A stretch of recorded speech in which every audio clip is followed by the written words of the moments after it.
Hey friends, today I want to talk to you about the idea of a microfund and what it is, some of the definitions of it, because people sort of define microfunds in different ways, and then when it can and may not be right for you. So back in 2015, local businessman and friend of mine, Eric Dobson, and I launched a microfund together here in our hometown. And the reason we did that is we were very active in our startup community. And at the time, we sort of felt like there was a need for capital at the extreme early stages of launching a business. We were running into all types of entrepreneurs that weren't really ready for true angel investment capital, and they weren't ready for traditional business loans. But we wanted to help them because we knew if we could help them launch their business and get it to grow, that it would be good for the community, be good for them, and then later on they may need some traditional capital funding. And so we launched that program. It actually won me an award. It's you can't see it real well, but it's back here. It's right here where my finger is. Big glass one.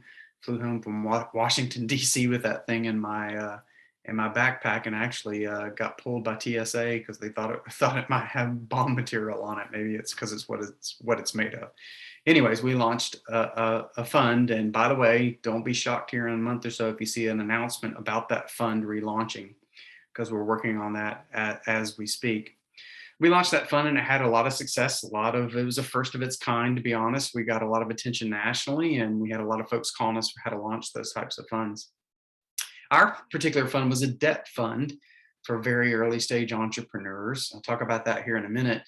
People define microfunds in a lot of different ways. Some people see a microfund as when you get capital from your friends and family. I call that a gift, not a fund, but some people define it that way. I have seen definitions where some people will say, private equity microfunds are up to $5 million, and they'll use that money to go out and acquire lots of other businesses. And that's not the type of microfund that I'm talking about.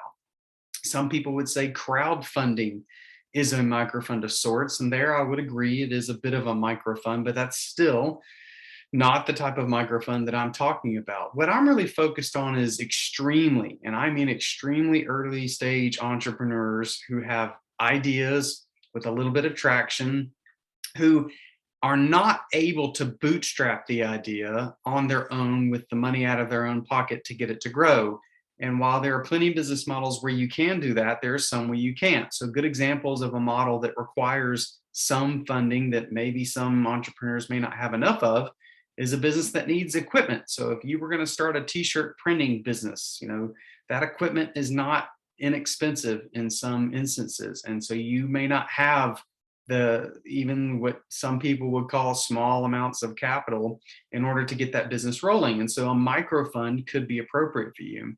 So when I think about a microfund, I'm thinking of people who need less than $50,000. Oftentimes, at least historically, what I've seen is $25,000 to $35,000, but less than $50,000. And that definition matches up with here in the United States, the Small Business Administration has its own micro loan program for less than $50,000. And so that's how I think of a microfund. Now, there's a couple ways that a microfund can be set up. It can be set up as a loan, so debt, which is what our program was set up as, or it can be set up as equity, where they're investing in your business and the investors are taking an equity position in your business. When it comes to debt micro fund programs, they work really well in two main instances. So, one is where the business has been around for a while. Maybe it's a side hustle you've got, and you're printing those t shirts in your basement, and you've got revenue coming in, and you're not really making a killing enough for you to have a full time job doing it, but you are making enough money that you feel like if you could get some capital, maybe $25,000, you could pour that into your marketing because you know the cost of acquiring a customer, your CAC, and you know how much it costs you to make that t-shirt. You could pour that $25,000 micro loan or micro fund into the business, and you know you could grow your sales. That would be a good instance where you've got that revenue, and the revenue can help you make the payment. Another instance I've seen in the past is when you are an established professional, maybe you've got a day job and you've got some existing income coming in. So maybe you're making $5,000 a month in your day job and you don't have a whole lot of debt or other expenses. And so maybe no car payment, no house payment, no student loans, that kind of stuff. And you feel like you could afford $250, $300 a month in a micro fund business loan, kind of like a car payment, basically, and put that, 25 or $30,000 that loan could get you into. I'm not doing the math, so I don't know if that's how much it could get you, but just an example. Pour that into the business and really grow it. So those are a couple of instances where a debt micro fund works really well. As it relates to equity microfunds, those don't always work as well. And here's why I say that. If the business is going to be one that needs significant chunks of capital that you would go get through your traditional angel investors, then a microfund's probably not right, because $25,000 isn't going to move the needle enough for you and really help you grow the business at the scale an investor would anticipate.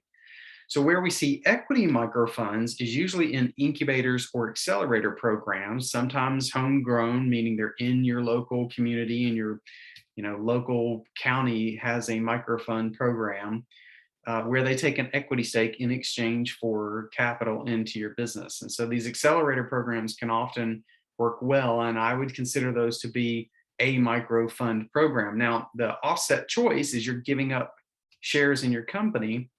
In some instances, going back to the micro loan fund program, that type of fund could work best for you. So really what it comes down to is, I just want you to understand that micro fund programs are out there. I'm not even going to share any of them with you, because all you simply need to do is go into your favorite web browser and type in microfund, and you will see all kinds of them. They do exist. Some of them are very niche focused. There might be some for just women entrepreneurs. There might be some for different ethnicities, those types of things. But these programs, these microfunds do exist. In some instances, they are right for entrepreneurs like you. Just know that, if you do a debt program, you're going to have a payment to make, much like a credit card or a car loan. If you do the equity side, you're going to be giving up some shares in your business, but it can be worth it if it helps you get, and this is where microfunds work really well, helps you get to the next stage of your business, so that you can then look at taking on more traditional business loans or angel investors, those types of things. So that's a microfund. Love to see your comments below. If you've ever used a microfund before, or if you have more questions about how they work, feel free to pop a comment in the notes on the video. Until next time, hope you find your voice. Have a great day.